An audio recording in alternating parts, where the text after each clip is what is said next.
Hello दोस्तों, स्वागत है आप सभी का हमारे एस परफेक्ट स्टडी चैनल में। दोस्तों, आज हम अंग्रेजी की साइलेंट वर्ड के बारे में सीखेंगे। देखिए, अंग्रेजी में साइलेंट शब्द पहचानना।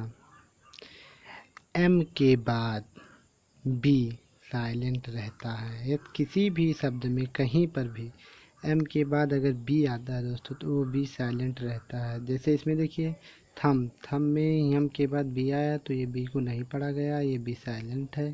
थम थम में अंगूठा। डम डम में देखिए एम के बाद बी है तो ये भी नहीं पढ़ा गया, ये भी साइलेंट है।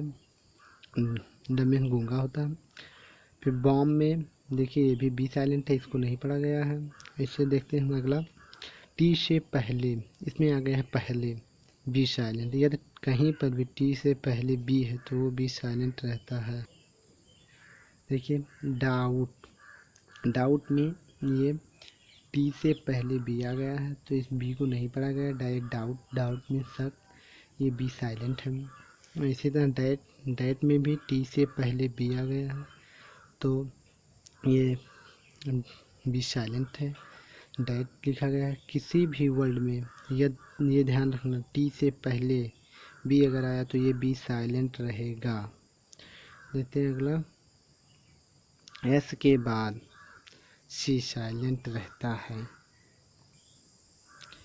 देखिए, सीन सीन में एस के बाद सी आया है तो डायरेक्ट पढ़ा गया, ये सी को छोड़ दिया गया है क्योंकि ये साइलेंट है, डायरेक्ट सीन पढ़ा गया है। इधर साइंस में भी एस के बाद सी आया है तो इस सी को नहीं पढ़ा जाता, डायरेक्ट साइंस लिखा जाता है, साइंस में विज्ञान। इसी तरह से अगला, जी से पहले डी साइलेंट, जी से पहले डी साइलेंट रहता है। इससे एग्जाम्पल, ब्रिज ब्रिज देखिए, जी से पहले यहाँ पे डी आया है तो ये डी साइलेंट है, ब्रिज पढ़ा गया है, ब्रिज में पुल होता है।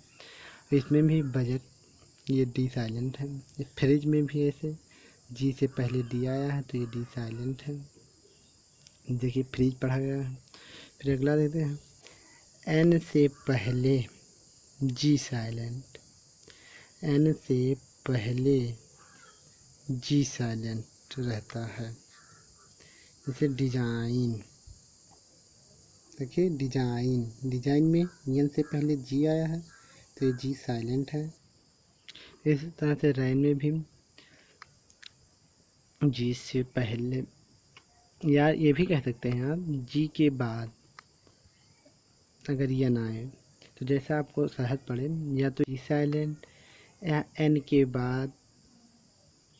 ठीक, तो देखिए, और अगला, किसी भी स्वर से पहले, इंग्लिश के स्वर से पहले आप जानते हैं 5 शब्द होते हैं इंग्लिश में स्वर, तो स्वर से पहले यच साइलेंट रहता है।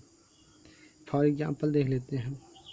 देखिए, हावर हावर में क्या होता है, घंटा, तो समय जिसको कहते हैं, तो यच यहाँ पर एच से पहले ये स्वर है तो ये आवर पढ़ा गया है, ये इसको छोड़ दिया गया है।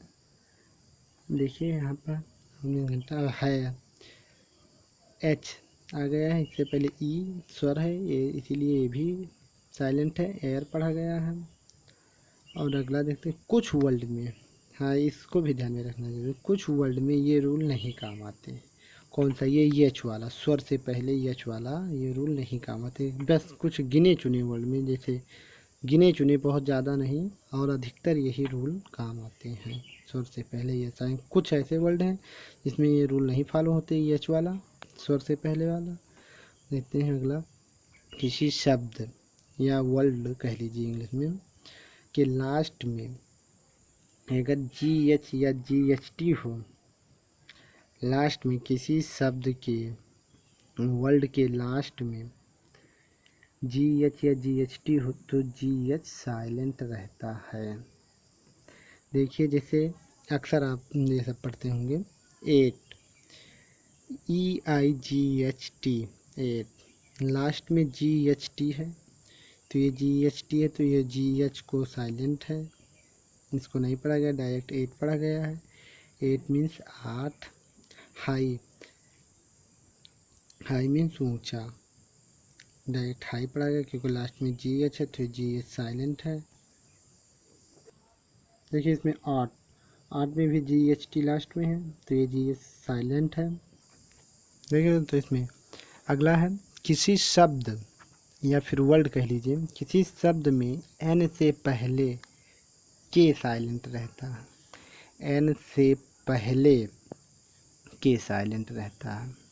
जैसे नैप, नैप में देखें ये यन से पहले के आया है, तो यहाँ पर के को नहीं पढ़ा गया है। और नैप मीन्स शिखर होता है, नी मीन्स घुटना, यहाँ पर के को भी साइलेंट है। केनाइफ में भी देख लीजिए, केनाइफ मतलब हिंदी में पढ़ सकते हैं, इसलिए एक के साइलेंट है तो इसको नाइफ पढ़ा जाता है। तो ये नाइफ मीन्स चाकू होता है, तो ये के साइलेंट है। दोस्तों ये साइलेंट वर्ड का पार्ट 1 है, पार्ट 2 अगले वीडियो में मिलेगा। तब तक के लिए बने रहे हमारे चैनल के साथ, चैनल को सब्सक्राइब करें।